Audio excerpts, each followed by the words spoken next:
It's an honor and a delight to be here, and I know you get to see people that actually work in the business world all the time, so I'm hoping that this will be fascinating.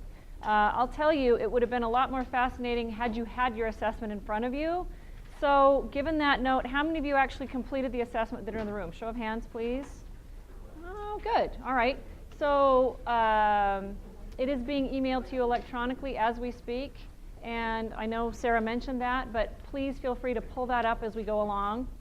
Have any of you actually received that yet from Shauna electronically? Yes? Was that a yes? Sorry? Oh, thank you. Turn your card in after class.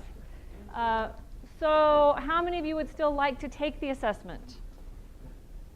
Okay, I hope that that number of hands goes up after. I know assessments are hokey. Sometimes they're, I think people sit in their basement and think up assessments that are, I don't know exactly what they mean. But this one actually, with a very high level of predictability, will tell you whether or not you're wired like an entrepreneur.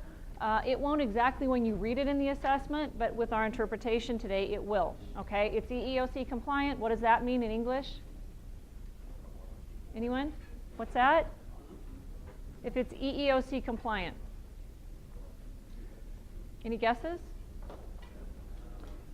It means it means it's a legal hiring tool, and I actually use it to select people, and it doesn't have any adverse impact on a protected class, which means as close as it gets to being suitable for the Office of Federal Contract Compliance Programs, which is a governing body that does work with anyone who does work with the government, it's legal, okay? So that's really important to me. Highly validated, it's a legal assessment.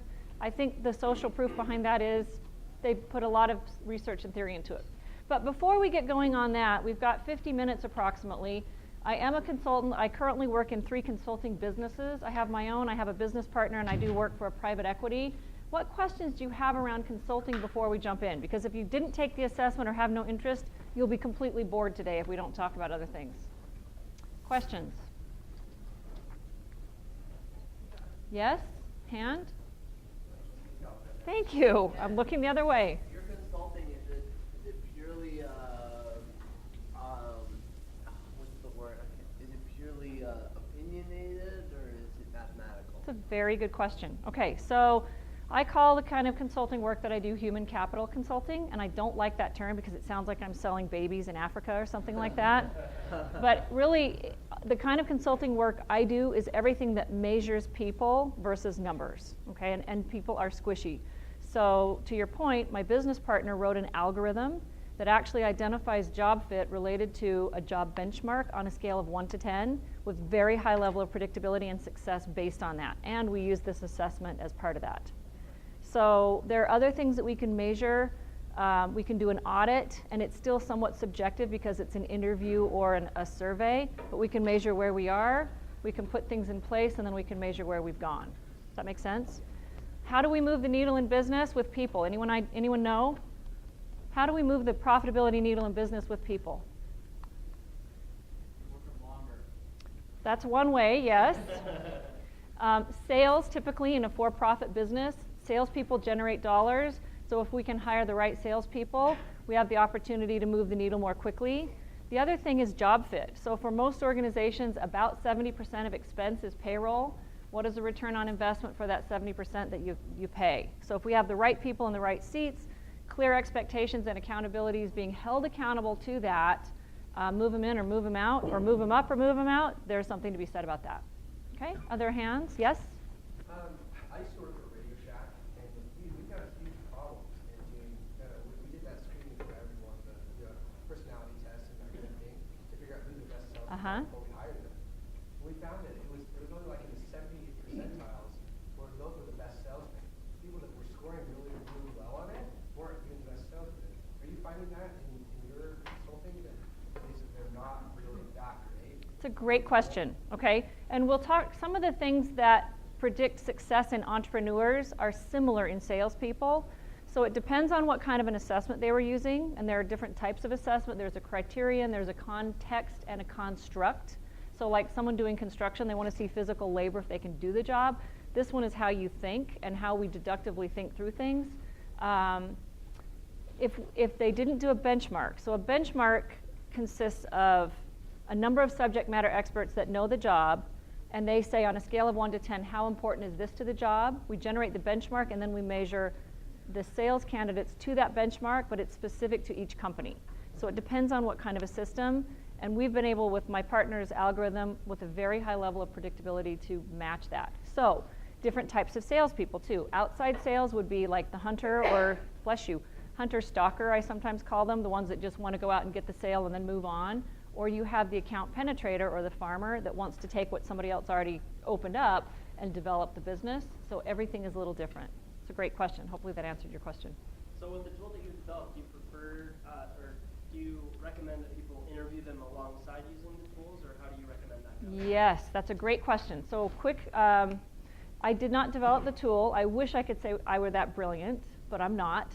But it is based on a lot of theory and knowledge from all sorts of psychological forefathers: William Moulton Marston, Robert Hartman, Carl Jung. TTI is our partner company in Arizona, and they developed the assessment. And by the way, they donated these, so a thank you to TTI for that. And say the question again. I had to get my little preamble out about that.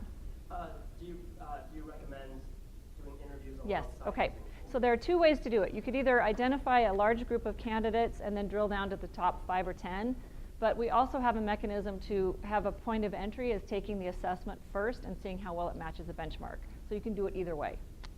Depends on the company. Yes? So you would do the assessment, and then you have the resume. Does the software analyze the resume as well with the assessment, or how does that work? I recommend that, and in fact we say, so depending on which way you go, 70% should be based on history, background check, practical knowledge application. 30% is based on the assessment. That's rule of thumb, but I think the assessment predicts performance really well. Okay, so yes, I always look at resume, and importantly, I look at tenure, how long people have stayed. I look at metrics on a resume. I don't want to, I increase sales. Well, by $1 or how much, right? So what is that metric on things? Good question. One more, and then we're going to jump in. So is your profession a widespread profession, or very Yes, specific? it is. I am master of a few things, but a generalist of many. Yes. So what education do you have to make what you do legal? Because doctors have to do something. Yes. Other people have to do something, and you kind of create these surveys that sort of judge people. Yeah. And I so don't create them, but I interpret them. Yes, you're right. Oh, you- So what kind of education do you need to have? It's a great question. Many people in my field have masters in organizational behavior or organizational development. It is not a requirement. It's not a requirement. Not a requirement. I do have to have a certification to be able to debrief people and discern what the assessment says, and it's very rigorous. So not compared to a 4-year education. What's that called? So I have, in fact, it's at the end. So when we get to the last slide deck, I'm a certified professional behavioral analyst, motivators analyst, Trimetrics HD analyst, growth strategies professional, and I'm certified in EQ. So they're all certifications, and they make us get recertified every 2 years, which I appreciate. So someone can't take it once and then 20 years later give you a debrief. Great question. My personal education, I have a bachelor's degree in design. Totally right-brained. I opened up, and I was an entrepreneur in my 20s. I owned a restaurant. I decided I never wanted to do that ever again. And then I went into the corporate world. So you'll hear more a little bit about my story. Other questions? One more, okay? Someone else that hasn't asked one yet. All right, moving on. So for those of you who have not taken your assessment yet, I will make a comment. They did get them printed and they are being delivered now. excellent. So Thank you, Shauna. For those of you who have not taken an assessment, I hope, this might be a little boring, so again, I'm going to go through it fairly quickly.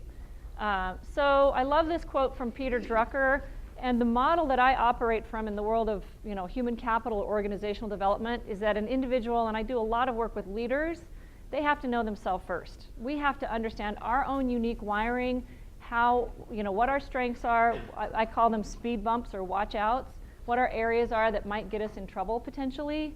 And as we understand ourselves, we then seek to understand others, which helps us, we navigate through other people if we use ourselves as a compass, so to speak. Because as we're having dialogue or conversation with people, we're taking in as much information as we're putting out. And so understanding how we process information, how we communicate naturally, is so important to building your team, and that really is our topic today.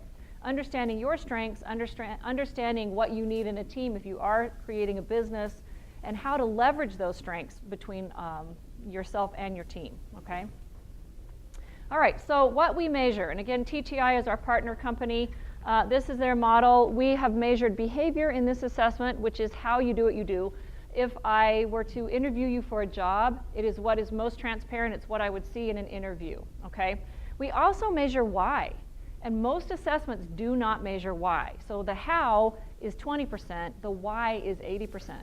So think about someone, maybe you've worked with someone that, you know, they interviewed really well, or maybe you've hired someone. They've interviewed well, and then they come to the job and they're terrible. Why?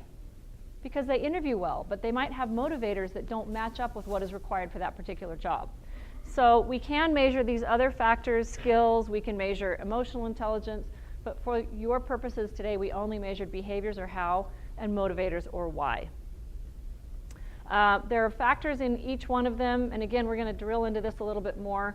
The behaviors measures a few factors: dominance, influence, steadiness, and compliance. And again, we'll drill down into that.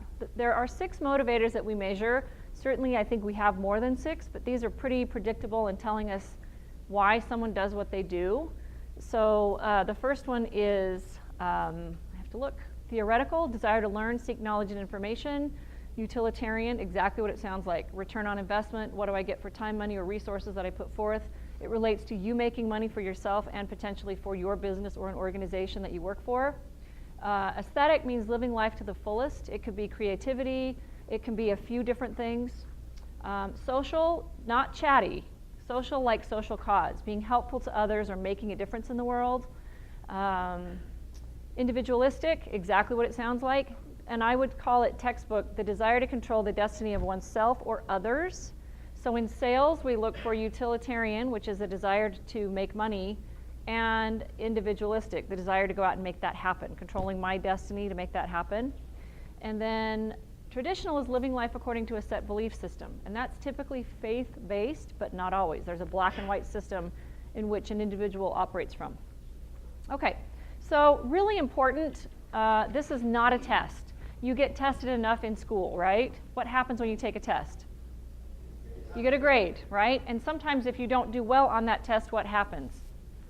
You could fail, okay? You cannot fail this assessment. It is a measurement. It's an assessment. It tells us your strengths, and it tells us areas that you may want to work on. So as human beings, how do we view the world? Through our own lens, right? So my normal is going to be very different potentially than Shauna's normal. And importantly, it's helpful to understand that I might be way over here on extrovert, but someone else on my team might be way over here on introvert, and I have to choose to meet them in the middle to be effective in my communication or my leadership style, and leverage their strengths and leverage my own strengths. So being mindful that we don't all see the world the same way, that we actually see it kind of in a continuum of where we are or how we're wired, okay? Our behaviors, as I said earlier, they are what is most transparent. Even if you go out on a date with somebody, you're always observing, you know, how did they act? Were they warm? Were they personable? Were they direct? Were they quiet? What happens under pressure? Do people get louder or do they withdraw? That's all part of our behavioral wiring, okay? And when you do receive your assessment, there are graphs. The graph on the right represents you, typically from the time you're a young adult throughout the course of your life. The left-hand graph represents your adaptation currently. And so Sarah and I were discussing this. Sarah took the assessment last year, and I suggested that she actually take it again this year. We can see what changes have happened between her right-hand graph and her left-hand graph, okay? One of the reasons why I like to use the TTI assessments is because it measures that, and there's a lot to be said about that, where a lot of the other assessments only give you one column, okay? Questions so far? All right, I don't know names, so guy in the white sweatshirt, what have you learned so far?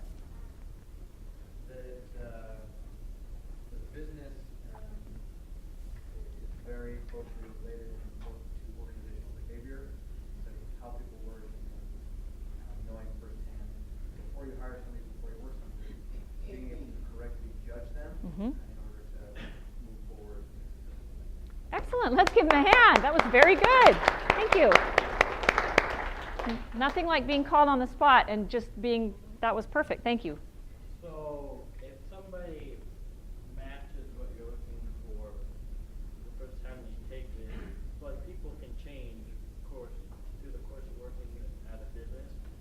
So would you recommend employers like have them keep taking this to find out if they haven't changed in a way where they're not going to be meeting expectations? Yeah. Or they're going to leave the business because they're not what the company needs. So that's a great question. The question is, should a business reassess people because they can change? Okay.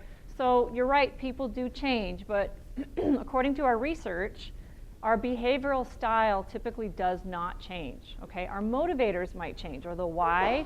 So I think back to when I was 18 years old, and I am wired like an entrepreneur, and part of being an entrepreneur is that we don't think about the rules and procedures set by others, period. We always think outside the box. How does that show up when you're 18 years old? You get your license suspended, okay?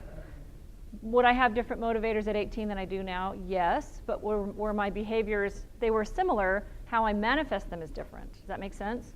So what we would do is we would say this graph typically stays consistent. And again, and this one, 70% is DNA or your genetics, 30% is environment. It's a pretty high factor of how you're wired. That doesn't mean you're like your parent, it just means that you are your double strand DNA helix, okay? This one may change, and if there's a significant adaptation, it may mean that you're experiencing stress, and I would want to recalibrate that job based on that, okay? I say anyone could do any job for about 6 months, but is it sustainable? Job fit. I might not be able to do any job for 6 months, maybe a month, but people can fake it for a while. It's that performance over a long period of time, okay? Yes? Is it too late to take this? Sorry, I got the email. Nope. I read the email late. It is not too late to take it. Thank you Okay. for asking. The link is open until November 30th. Okay. And I recommend, knowing how most entrepreneurs are, let's hurry up and do it now. Do it today. Don't wait until November 29th to do it. Do you get like immediate results out of it? Yes, we'll get, actually, Sarah, will they get them emailed electronically when they come in? I'm not sure. Let's bank on getting them electronically. That's what I'm guessing for those for taking place. Okay, so they come to me directly. You can email me and bug me, and I really actually appreciate that. I like stalkers in a good way. Not weird stalkers, stalkers for business, to get information from me because it shows me that you're really interested. I'll give it to you at the last minute, but it is my name, Carla, at carlafugit, Fugit.com, like Tempest Fugit, time flies. Okay? Yes, I get called other names. We won't go there today. All right, let's keep going, and then we'll stop for some more questions. So each one of the factors measures 4 different things, or its own thing. Dominance measures pace, or how rapid we do things. Influence measures people. Steadiness measures procedures. I'm sorry, I said that wrong. Dominance measures problems, how we deal with problems. Influence measures people. I'm going to wait. Sorry. Steadiness measures pace, and compliance measures rules and procedures set by others. This is boring unless you have yours, sorry. We have a supplemental handout, and did we actually make copies of that, Shauna? Okay, so we can email this to you electronically. This is the DISC clue sheet, okay? So this gives you the highs of each one of the factors. It does not give you the lows, okay? Since we don't have it, I'm not going to spend a lot of time on it. So how do we measure what we assess in the DISC profile? And DISC is the first section of your assessment. Motivators are the second section. So are we more of an extrovert or tell-oriented, or are we more of an introvert or ask-oriented, okay? That one is more obvious, probably about yourselves or as you meet people. Is it possible to be a combination of introvert and extrovert? Yes, you can be. The other measurement is task focus versus people focus, okay? Is it possible to be a combination of task and people? Yes, and actually our entrepreneur benchmark is a combination of task and people. Do you think it's introverted or extroverted? It is extroverted, although if you're an introvert, don't worry. There are also things that you can do, okay? How do you know if you don't take an assessment if you're task or people-oriented? Not you, but maybe you're in an interface with somebody else, if you're communicating with someone.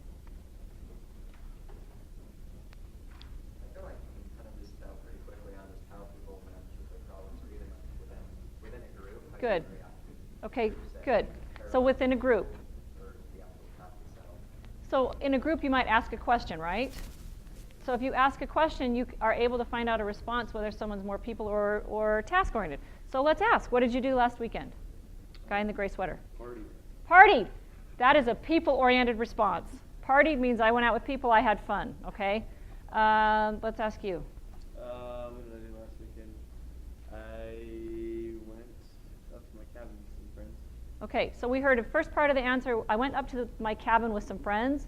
I went up to my cabin as a task response. With some friends as a people response, okay? So if you ask someone a question, what did you do last weekend? Went to the gym, mowed the lawn, very task-oriented. Clearly, you've got a task-oriented preference, potentially. If you say, what did you do last weekend? I partied, I went out with my friends, we had so much fun. Did I ever tell you about my friend Jim? Jim's from South Dakota. That's a people-oriented response. So listening to what people say, and a simple question, or what did you do last week? Or what was the last fun thing that you did? Simple questions like that, okay? All right, so each one of the 4 quadrants, and by the way, those of you who have your assessments, turn to page 3.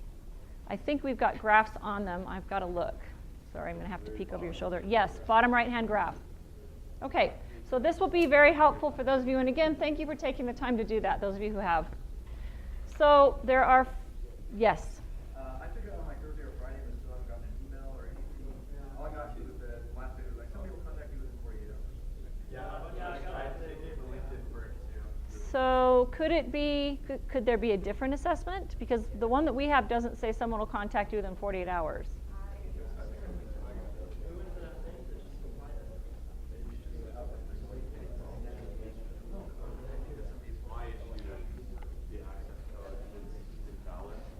And actually, it is valid, but if you try to do it on an iPad, it won't work. Okay. Sorry, we should have told everyone that. So a couple of things. The link that was posted yesterday, that one definitively. What if we've done it before that link was posted? Should we do it, try to do it again? Yes, because the other one just went to the TTI or whatever landing page. It didn't go to the specific UVU test that would be part of this entire thing. It doesn't work on mobile. I have not been able to get it to work on an iPad or mobile, no. So and Internet Explorer, it doesn't like either.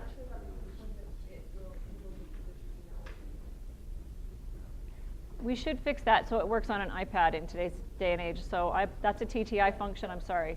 But I agree with you, it should work. Okay, anything else on logistics? We ready to move forward? I'll take that as a yes. Okay. So how's your level of engagement right now? So thumbs up, thumbs down. How many of you are bored out of your mind? Be honest, candor is always a good thing. You are bored out of your mind? What can we do to spice it up? Be more exciting?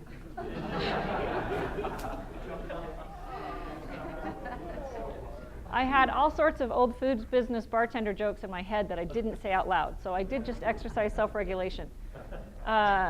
I don't know how else to make it exciting, but if you have things that will help, thank you for saying that. I appreciate that. Yes? More candy. Well, I didn't think of that one in advance. Sorry. Besides, that only lasts 20 minutes and then you crash anyway, so. What's that? Unless you're a 5-year-old? Yes, I agree. Oh. Well, hey, nothing wrong with that, right? Okay, so here's again, this is boring unless you have your assessment, so I apologize. But those of you who have your assessment, are you tuning in? Okay, all right. So what we take a look at, extrovert, introvert, task, or people, and I would write this down, the D's, and that is anything above the midline on your right-hand graph. They want to know what happens, I's want to know who, S's want to know how, and C's want to know why, okay? Again, I don't want to bore everybody with the theory if we're not going to take an assessment. But as we look at each one of the 4 factors on DISC, and I typically spend the most time here because it's most meaningful. High D, demanding, direct, brave. Low D, the D measures how effectively or quickly we deal with conflict. High Ds will go right for the jugular. Low Ds may avoid it. I's, outgoing, optimistic, persuasive, inspiring. They are trusting. We see a lot of I's in customer service, sales, a lot in leadership roles also. Same, D's more in leadership roles. Lower I, like Robert De Niro in Meet the Parents. Very slow to let people into the circle of trust. High S's like things to be planned, consistent, predictable, don't rock the boat.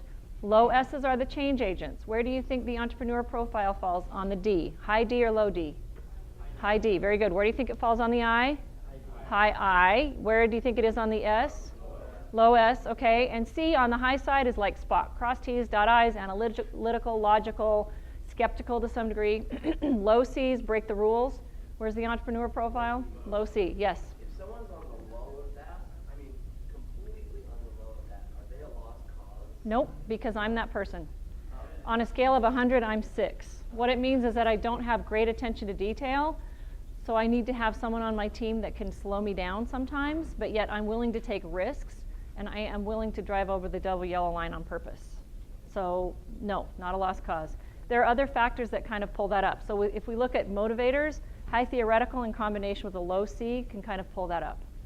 Question? On this graph, what's considered high and low? Okay, so 50 is right at the middle on the graph. So if everything's close to the middle, it's considered moderate behavior. Highs and lows, depending on where they are extreme. 80 to 100 or 0 to 20 would be more extreme. Okay, so make sure that you see me, if you will, at pizza time or whatever we call it after. I'd love to make sure I read your graph. And in fact, if we have time, I'll do one in front of the group, and if you're willing, I'd love to do that. Okay? Okay, so how we deal with conflict we mentioned. And by the way, I'm happy to send this to Shauna in a PDF, so if you want this for theory later on, you can get it. Okay, yes. How we deal with change, okay? What's happened in our world even in the last 12 months? A lot of things have happened. Ebola outbreak, all sorts of scary things going on there. What other things have happened? ISIS, what else? War in Europe. Yep, okay. So if we think about the speed of change, and I don't remember it being as fast as it was many years ago. It probably was, but we didn't know about it. How we deal with change is important. So this is the higher D's. Make decisive change. I's want to be inspiring, S's want it to be stable, and C's want it to be calculated. So of those of you who have your assessments, how many of you have D on the right-hand side above the line? I think we only had 1 or 2. Right-hand graph. Right-hand graph, the red line above the line. Okay, thank you. All right, thank you. How many of you have I's on the right-hand graph above the line? I or yellow bar. Okay, S. We had quite a few S's and C's. Okay, and C above the line. Okay, so we've got a good blend. All right, so the right-hand graph, here you go, folks that have your assessment. This one is least changeable. This is typically you. We start assessing at about age 16. Typically, it stays consistent throughout your lifetime. Left-hand graph is your adaptation. So if you have big swings between the two, you may be experiencing stress, or you may have a perception that you should be different in your work or school environment than you are in your natural environment. And what happens when we're under pressure? The real you comes out, depending on whatever your style is. So if you're more of an introvert under pressure, what happens? Those of you with C in your profile. Shut down, right? Retreat, run away, become stubborn potentially, or unbending. If you're an extrovert, a D or an I, what happens?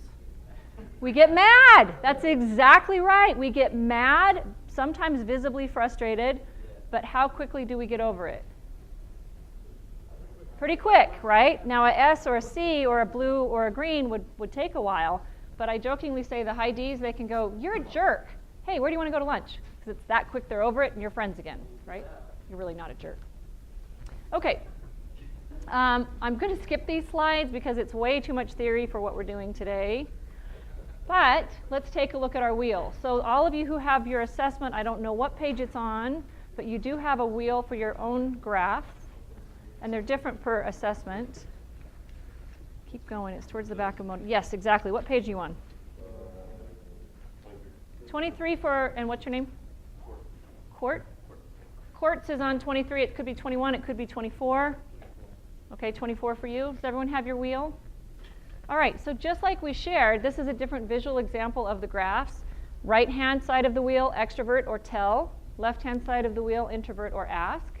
Top half of the wheel, task-oriented. Bottom half, people-oriented. Closer to bullseye, more moderate, or closer to 50 or the midline. Closer to the outer ring, more extreme behavior, okay? And you can see here the descriptions on this one. The high D is conductor, competitive, direct. This is a combination of D and I. Persuasive, quick to change. Promoter is the I, trusting, contactable. The S is a good supporter, or S and I, good supporter. S, accommodating, non-confrontational. Combination SC, logical. C, very precise and accurate. Creative, task-oriented, okay? I've got a wheel that we ran from last year, one second, on the entrepreneurs, and I have one from the group that actually completed the assessments today or yesterday, so thank you for that. In general, okay, in general in business, and yes, there are always outliers, okay, but rule of thumb, where do we think CEOs are on the wheel? Most CEOs. Okay, so here we have, this is really the task-oriented CEO. Most of them are right here, DI, okay. COOs or operating, people that run operations, private equity, military, extremely task-oriented, they're typically right here. And it's not personal, they sometimes eat people for lunch, okay? Outside sales, right here, typically the DI or the IS. Outside sales more here, inside sales here. Customer service, right here, great listening skills, great people, all people, high contactability, good listening skills. S's and C's, accounting, finance, research, theory, IT, a lot of things over here. And then back up to the top, the DC is the military task. The D says go, let's get things done, and then the C says wait, let's make sure it's done right. Okay, your question, sorry. You had a question? You did. Well, you kind of answered it. I was just wondering, like, is there, because I feel like sometimes I'm more to one side and sometimes I'm more to another. Like, is it pretty generic to say, like, okay, you tend to fall there, and that's why we take this test, that the majority of the time you fall in, you know, a C or a D or an I or whatever? I'd say it's more than, it's pretty predictable, but you can adapt situationally. Yeah, that was the other question. The perfect human being is, would that be in the bullseye, or is that not, like, you're not tending to one thing or another? You know? It's a great question. And you know, it's funny, and thank you for asking that question, because what do we tend to do? We want to see what perfect is, and we want to line ourselves up with that, okay? You are perfect. Honor the greatness and uniqueness in yourself. And you are different from other people. But so no, there is not a perfect person. There might be a better fitting person for a particular job because a job calls out for something different.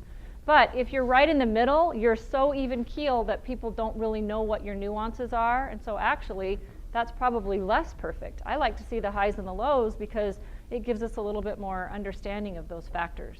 Okay? Did you actually take the assessment? I tried to do it. Okay, but you will? Okay, good. Yes, question? Yeah, are people pretty good at kind of predicting what they'll be, or do you find that there's a lot of like discrepancy that they think that they're like really decision or task oriented, but actually they're not? I think it depends on your own level of self-awareness. I really do. And so people that are pretty self-aware do usually know how they fall on the wheel. Some people don't, but you probably guess pretty close, typically, is what I would say. Okay, I'm going to show you the serial entrepreneur wheel in a minute.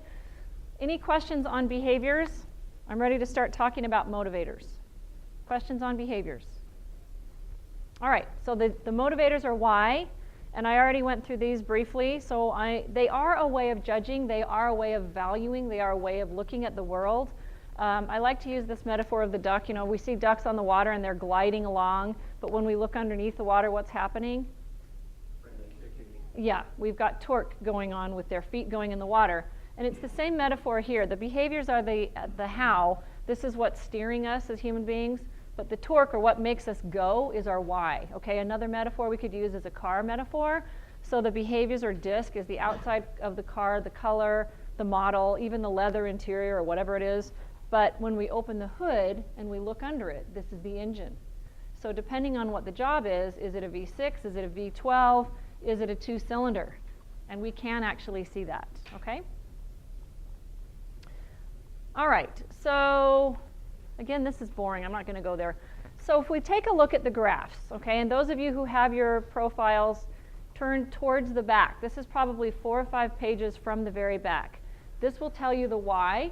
The blue line represents the national mean, and this is U.S. population. 68% of the population falls on these blue lines, okay? 16% above or below with 1 standard deviation.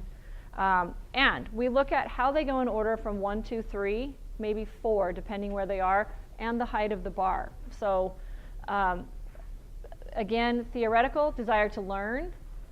Utilitarian, desire to make money. What's practical, what's useful. For you today, if you're going to spend 50 minutes with me in this class, it had better not be boring, right? Hopefully I'm not as boring as some people that come here, right? All right, just kidding. Aesthetic, desire to live life to the fullest. Desire to help people. Desire to control your destiny, typically in a leadership role. And desire to live life according to your belief system, fairly black and white in your belief system, okay? It should look exactly like this, but with your own pillars. And it says... That's what I was wondering. So like these pillars are just random? These are random, yes. Although this is a benchmark for an entrepreneur with a higher traditional. So this would be like an outside salesperson that we would see in this graph for the most part. Desire to make money. We'll get out of bed, make that happen. We'll seek the knowledge and information to make that happen. Now, the traditional is a bit of a wild card. So what happens if you're really high traditional, you have your own kind of guiding light that rules your life. If it's in alignment with the organization, you can be bionic, but if it's not, it can be problematic, okay? So these are the motivators. I'm going to skip through these again as well. Here's some examples. High theoretical, they get a flyer or they want to attend all these courses or trainings because they just like to learn. They like to watch the History Channel or National Geographic, or they like to listen to books on tape. It doesn't have to be formal education. It's just learning curiosity, natural curiosity, okay? Utilitarian, I don't know if this is a great example, but they want to make money out of something. Let's put solar on our house, not because it's going to make things green, but because we won't have as much of an electric bill or something like that, right? How do we generate dollars? Aesthetic, they see a sunset and they want to take a picture of it or paint it. Social, they get the address labels in the mail for like ASPCA and they send in a donation. Individualistic, they always gravitate towards leadership roles. So if you have a higher individualistic and you're not running a team of people, likely you're coaching kids, you're on a board of directors, you're doing something where you're in a leadership capacity, even if it's not in your job. And traditional, clear about rules to live by, and sometimes it can be you're in the club or you're not in the club. Okay? So let's talk about entrepreneurs, and then we'll open it up for questions again. This is TTI's serial entrepreneur study that they did. So this is not me, this is my partner company, TTI. According to research that they did, what age did individuals start thinking about their own business? 42% before they were 12 years of age, 25% at 13 to 18, 17 at 19 to 25, and 16% at 26 and over. So 42% started thinking about being entrepreneurs before they were 12 years of age. How many of you relate to that statistic personally? Okay. How many times a week did they start thinking about their own business? 6 or more, 30% of the people. Only once for 37% of the people. Okay. So what are the characteristics of an entrepreneur? And by definition, what do we mean by a serial entrepreneur? So by definition, they've made at least $1 million and lost it in multiple businesses. Okay. Bottom line, organized, forward-looking, places high value on time, challenge-oriented, competitive, initiates activity, challenges the status quo, so important, innovative, tenacious. I know all of you had the chance to see Clint Argyle, I think last week. One of the things that he mentions, which I think is so important, is being able to deal with ambiguity. Ambiguity is such a factor for entrepreneurs because we don't know. I mean, in the consulting world, if I wanted a steady paycheck, I would be done. I have no idea who I'll be working with next year, next month, where I will be in the US or outside of the US. I just have to make that work. And once you get over that hump, it's okay. You get used to it.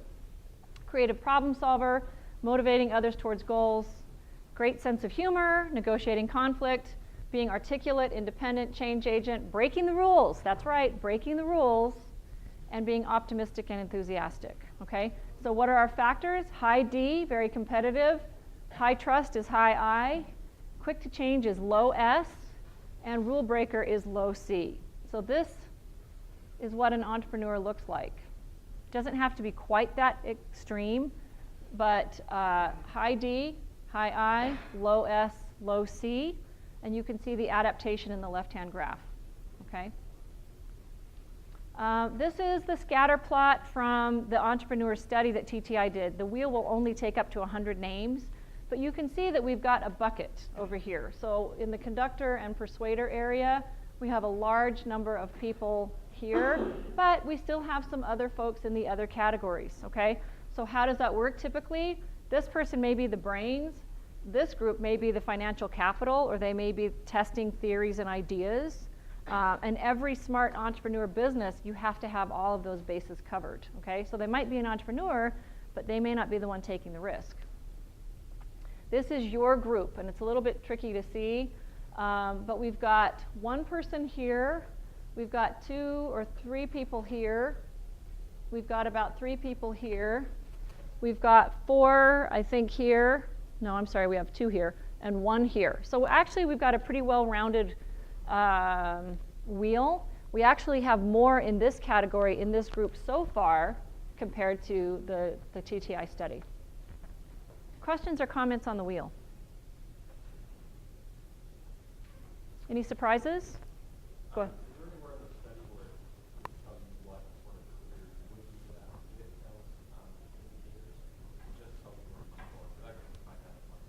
It does not tell you where you'd be good, but that's where a debrief interpretation comes in. So, do you have yours? Come see me at lunchtime, please. Are you going to the pizza thing after? I don't know if I can. Oh, no. I don't know if I can. Darn it. Okay. Well, it's worth your time if you can. Here are the motivators. What's that? If you can't change it, you can't change it, right? We sometimes have non-negotiables. I get that. But it will be worth your time. How's that for a salesperson? Okay, so when we take a look at the motivators, these are the predictors for entrepreneurs. Higher utilitarian, higher theoretical, higher individualistic. So we'll protect organization or team finances, profit-driven, motivated to achieve and win, pay attention to return on investment, productive, keen awareness of revenue and what's going on with it. They like to develop quick utilities and procedures, active problem solvers, have questions or ask the questions to gain information, so rapid fire feedback, high interest level, always questioning, learning, engaging in problem solving, and could be considered intellectuals. If you have a really high theoretical, people could call you a know-it-all. Some of you might be proud of that. Individualistic, strong desire to control the destiny of others or themselves. Creative thinkers, desire to be an individual. Enjoys making presentations to small or large groups. Interesting, okay? And again, I'll send this to you by PDF. So here are the motivators of an entrepreneur. Desire to make money in a leadership role, will seek the knowledge and information to do that. There's some creativity in this aesthetic, which can be kind of thinking out of the boundaries. This is a desire to be helpful to others, but not to the detriment of the bottom line. And sometimes that lower traditional may be more beneficial because if we get so stuck in our belief system, we may not be able to think outside of the box. Yes? So what if your motivators are lined up with an entrepreneur, but your behaviors are the total opposite? That's the situation I'm finding myself in. Okay, so rule of thumb is this, you'll eventually get there, but you'll take a different route. You may not be as direct, so you could be that smart guy behind the curtain, sending somebody else out in front of you saying, go charge, and I'll be behind you with all the facts and details. Does that sound like you? Yep. Yeah. Let somebody else wear the armor. Pick up. There's the secret agent, and I'm the one behind the radio. So There you go. Yeah. Let him take the hits and wear the armor, right? Another question? Yeah, it seems that assessments are also educating. Like, okay, I want to be an entrepreneur. What do I need? Like, what motivations do I need? What behaviors do I need? And looking at the result here, okay, this is exactly what they're looking for in an entrepreneur. So this is something I'm going to work towards based on these results. Is that something that happens as well? So I wouldn't want to be this if I'm not that. In other words, you are wired the way you are. So it's more important to identify your strengths and leverage those and see how you would fit in that model. I don't think you're going to change and adapt to be this. Does that? You're just stuck with your assessment? You are, look in the mirror and say, I like myself. And I'm going to leverage my strengths. Yeah. Really, rule of thumb is that you don't typically change. But understanding that and leveraging that is so important. So if you're someone who's an introvert and you don't like to be in front of a group of people, being an entrepreneur might not be your deal, right? You have someone else be the face of the business. But there are multiple ways to be entrepreneurs. You could be a solopreneur. I've done work with solopreneurs, which is a group of people that are one. That's it. They are the only person in their business, and they love it. They don't have anyone to argue with, you know. So there are other ideas on that. Okay, this is the TTI motivators wheel. This one's a little bit deceptive because it doesn't show you the highs and lows of the graphs. But this is outside ring 1, 2, 3, 4, 5, 6. So you can see in the outside ring we had there were so many we made one big dot. High utilitarian, high theoretical, high individualistic. We still had a number of higher aesthetics and high socials, lower traditionals on top 1, okay? And this is your group. So we've got a wide number here in theoretical and utilitarian. We've got a few in individualistic. But look at all this creativity.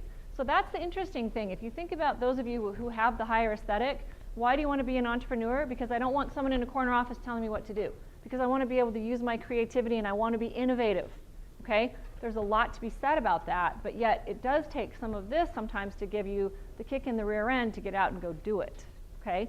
So if that's the case and you're creative, align yourself with someone else that can be that door kicker downer and use your creativity at its best. So there are other ways to look at it.